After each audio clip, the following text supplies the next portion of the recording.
Hello and welcome to Labour Lens. I am Sharon Ijason. On this week edition of the program, we'll be focusing on the university system and its several challenges and prospects that it might have, with special focus on the non-academic staff unions. We will be right back.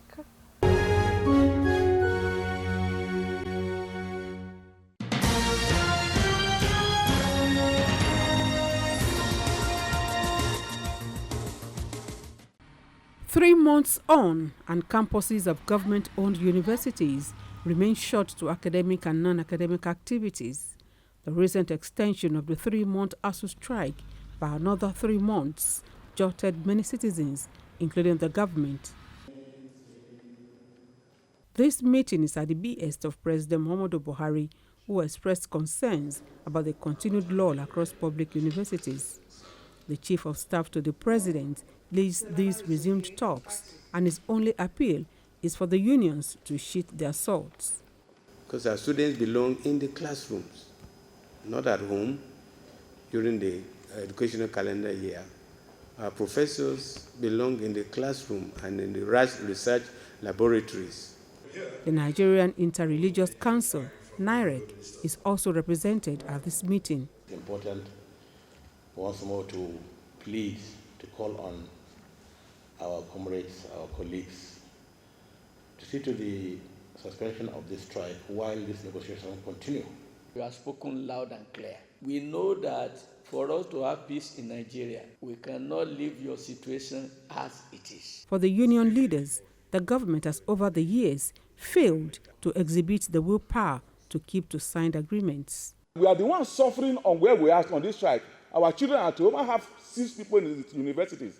Our children at home, we are not getting salary, but we have decided we will manage it. If you need driving taxi, the only thing that has been done since we started, instead of arresting the issue and solving the problem, and the student goes back to work, you stop our salary. Level where we are is beyond rhetorics now. It's implementation. The leadership of the organized labor also add its voice to the prompt resolution of all issues in dispute. The agenda of the meeting discussed behind closed doors include inconsistencies in IPPIS payments, non-payment of arrears of minimum wage, consequential adjustment and promotion arrears, funding for the revitalization of public universities, university transparency accounting system by ASUU, and other platform issues. At the end of the more than 3-hour-long meeting, the union leaders walked out without answering reporters' questions on its outcome, but the government side says the meeting continues next week.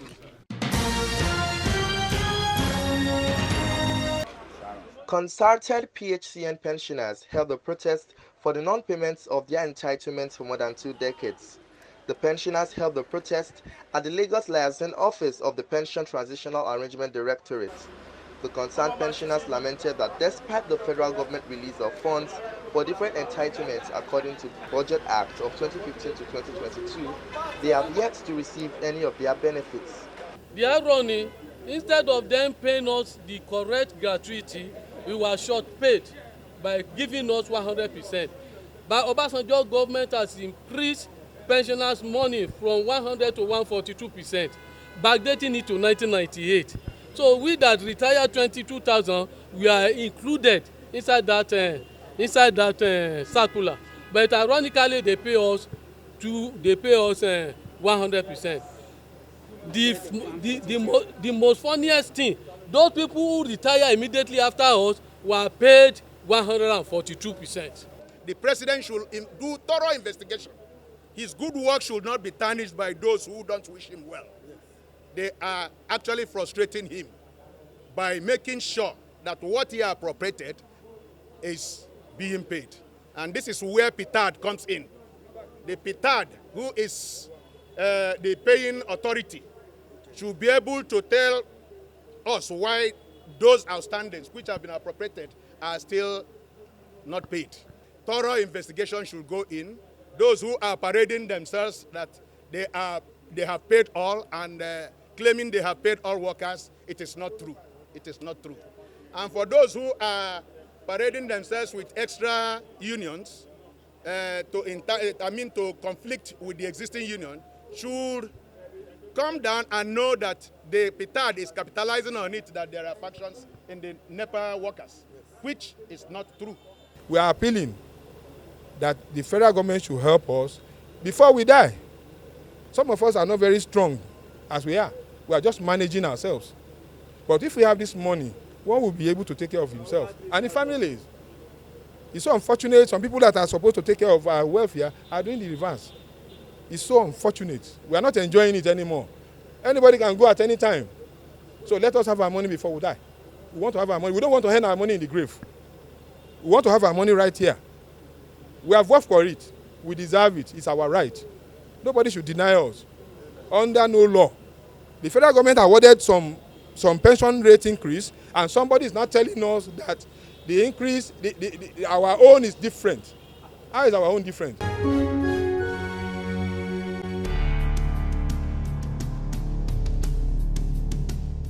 Incessant strike by members of the Academic Staff Union of Universities, ASUU, and the non-academic staff unions, NASU and SANU, are usually quoted with good intentions but with many collateral damages. Nigerians, especially students and business owners, have become wary as they bear the brunt on many fronts. Reacting to the statement by the Nigerian Labour Congress NLC that the presidency should intervene, some workers in tertiary institutions stated their grievances.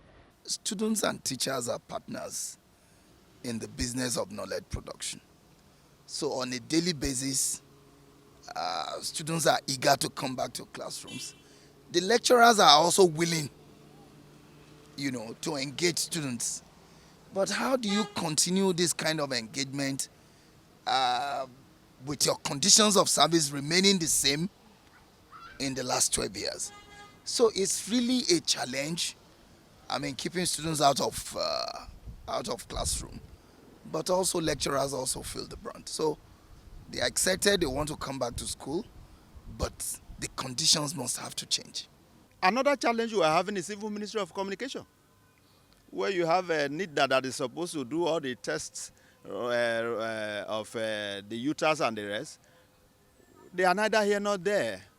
Reports have it that the test went smoothly and it's called A, what you call excellence. Anything, when we grade students, the students who score 70 and above is an A student.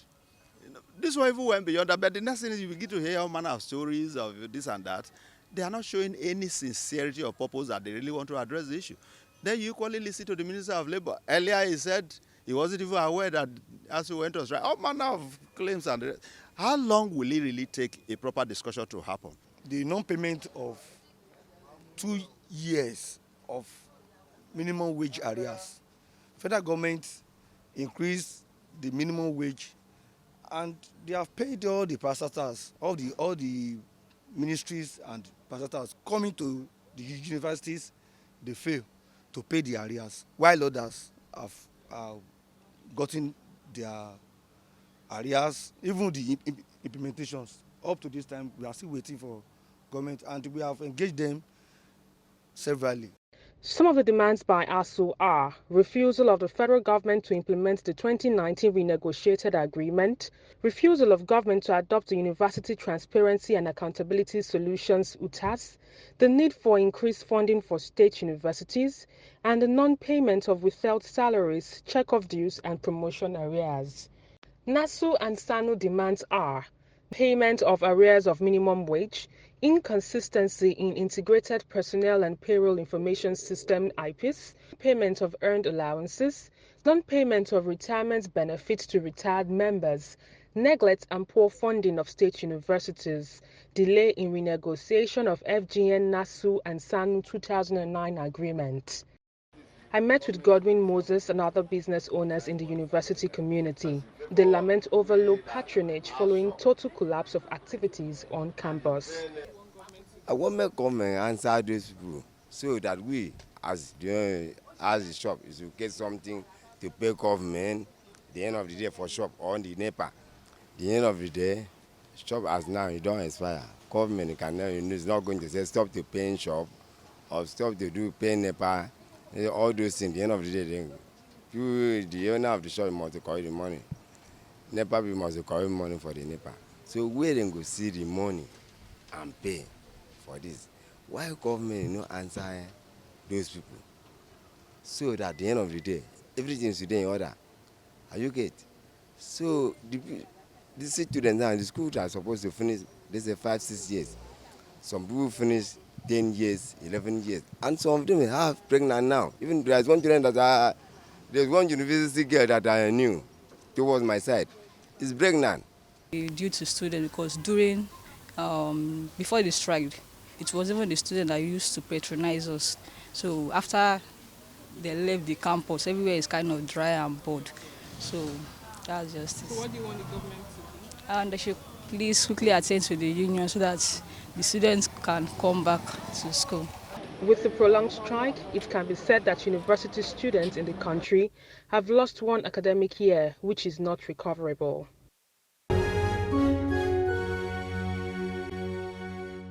On the profile interview segment this week, I will be speaking with the General Secretary of NASU, Comrade Adeyemi. He brings us up to speed on the development and the negotiation with government, while insisting that the union members are tired of signing collective bargaining agreements without implementation from several stakeholders. It's good to have you on the program.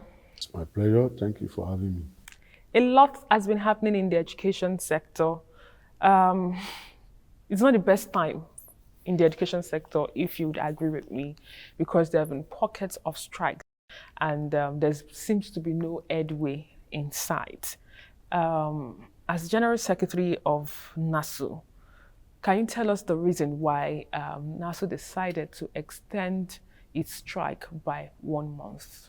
The warning signals have been there over a period of time. If we have a government that is sensitive and serious about education, we probably won't have this present situation that we are in now, unfortunately, because over the years we have talked about the inadequacy in the level of the funding of the education sector, particularly the university system and the tertiary and the poly and colleges of education. And unfortunately, if you look at the graph in the last 10 years, the highest we got was about 10 years ago. That was about 13% of the budgetary allocation to education. And thereafter, that level of percentage started declining up to this year that we have something just close to 7%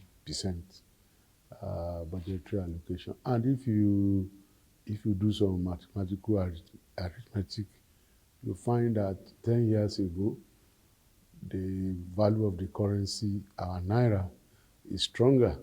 So if 10 years ago you had devoted about 12 to 13% of the budgetary allocation to education, in terms of what, then it's a big money.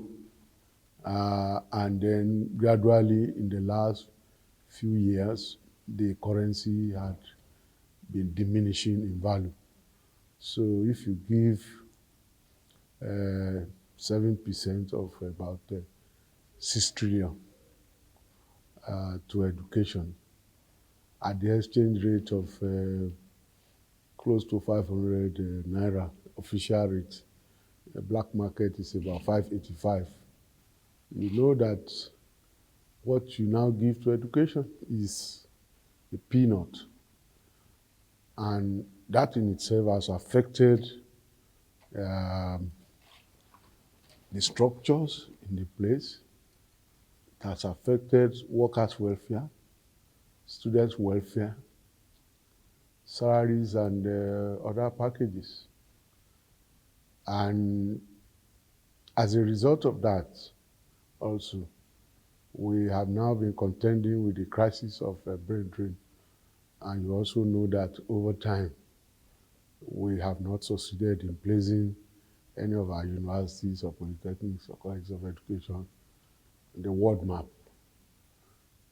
Unlike what happened several years back when the likes of University College Ibadan rates as one of the topmost, one of the 10 in the entire world, not to talk of Africa.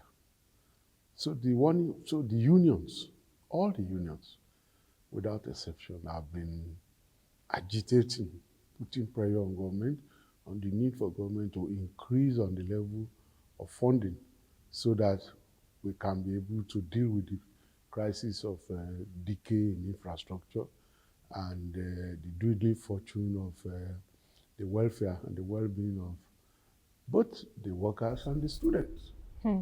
Talking about the welfare of workers in your sector, can you bring us up to speed on the details of the end allowance demand, which is one of the requests by the union?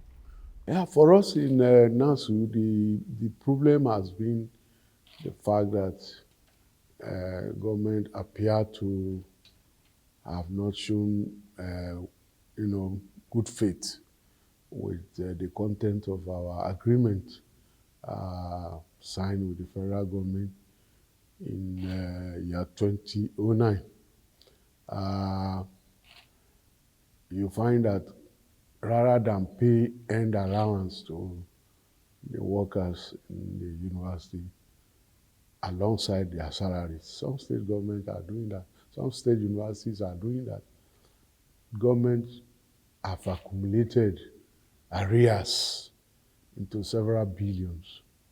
And when government now wants to start defraying these arrears, what they do is, in the fire brigade manner, after some strike, they release some billion. At times, maybe they release 30 billion, and then when they want to share the money, they will give the biggest chunk, maybe like 75% of the release to the academic staff union, that's the ASUU, and in some cases 20% to NASU, SANU, and NAT.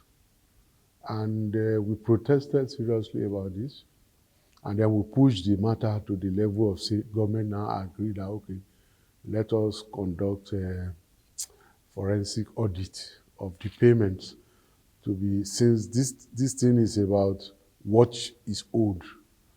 So if you do forensic audit of what has been paid since you started the releases, you'll be able to determine very comfortably what everybody has received from what is owed.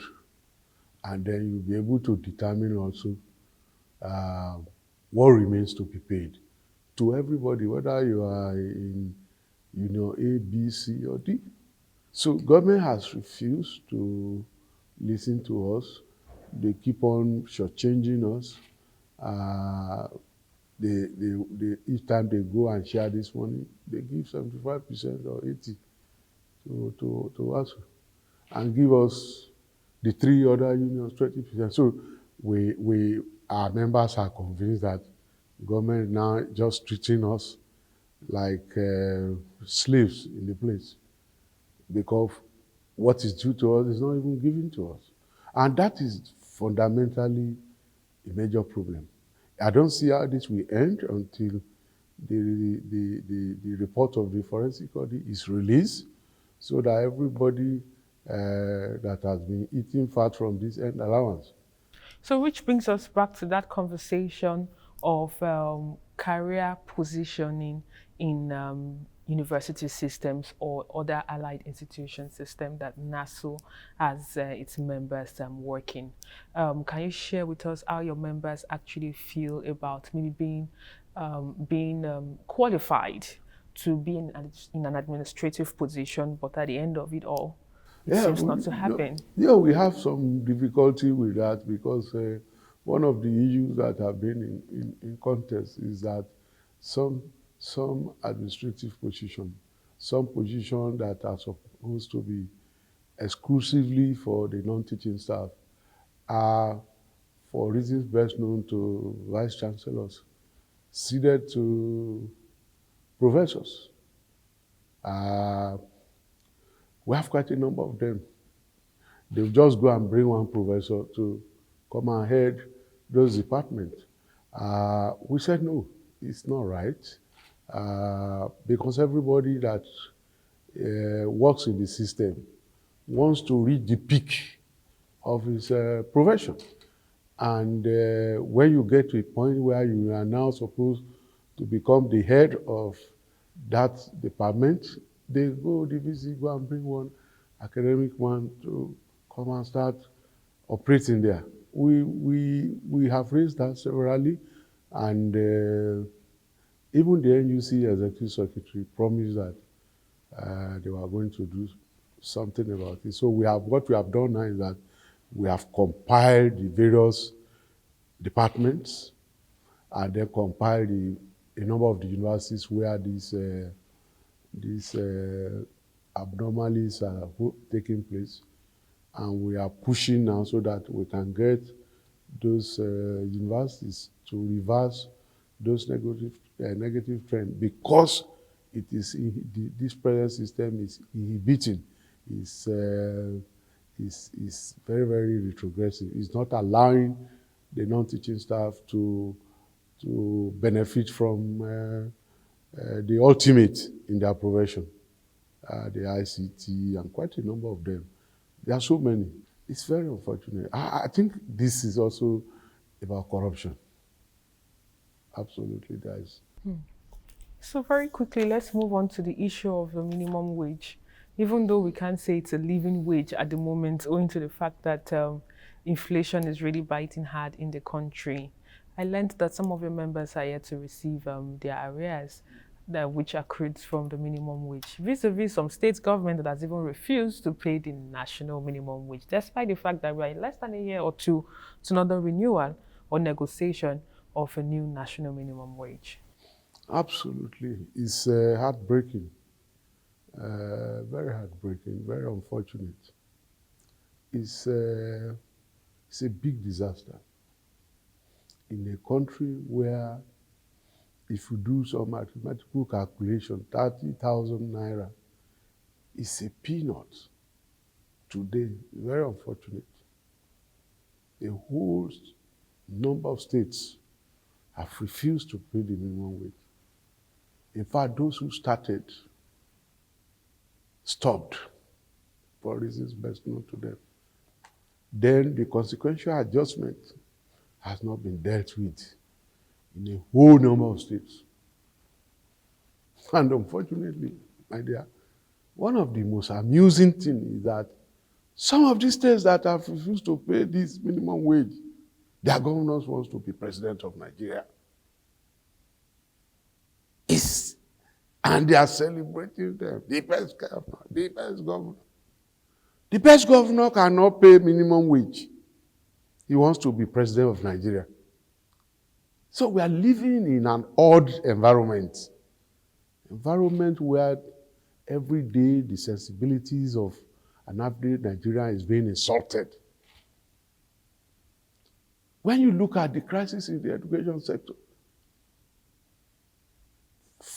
since 2020, we have been on this issue of these areas of the consequential adjustment of the national minimum wage to workers in universities, inter-university centers, polytechnics, colleges of education. We have been negotiating this matter since 2020. They promised us MOU, MOA, numberless MOU, numberless MOA, that have become just papers for dustbin. These MOUs, these MOAs are signed, and nothing comes out of them. First, it was that there should be supplementary budget to capture the amount involved in paying these areas. That was done. Supplementary budget was submitted to the National Assembly. National Assembly passed the supplementary budget. The president assented. Money was provided. Then we begin another problem of administrative bottleneck. They have the various universities, the various university centers, the various polytechnics, the various colleges of education, but compute again. You just ask yourself this question. If these figures were not computed, what do they take to the National Assembly to arrive at a figure for the supplementary budget? The existing universities you are not funding, you are establishing more and more. And when we ask questions, they say, there are so many students that cannot gain admission. Must you establish new universities before you create space for those who are not able to gain admission? Universities in Europe have multi-campuses. You can make universities to existing ones. You can make them functional, create campuses for them, and they make them bigger, create space for them, and they will still function adequately. Government must do what they need to do. Look at the problem. If somebody who is a PhD holder or a master's holder works in other MDAs, find out how much they are paid. If you have the opportunity of working either in PENCOM, in NNPC, and some other agencies that are placed as Category A parastatals, go and compare what they earn with what people with the same qualifications in the university earn. It's a far cry. So when they talk from their offices and talk down on us, it's very unfair. So this crisis, I'm sure, will bring something good to the institutions. It's unfortunate that the students are at home. We are not happy about it, but we also know that this struggle is also about providing a conducive environment for them. Thank you very much for your time. It's my pleasure. And that's all we can take on today's edition of the program. Join us next week for a fresh edition of the show. I am Sharon Ijason. Thanks for watching, and remember that labor creates wealth.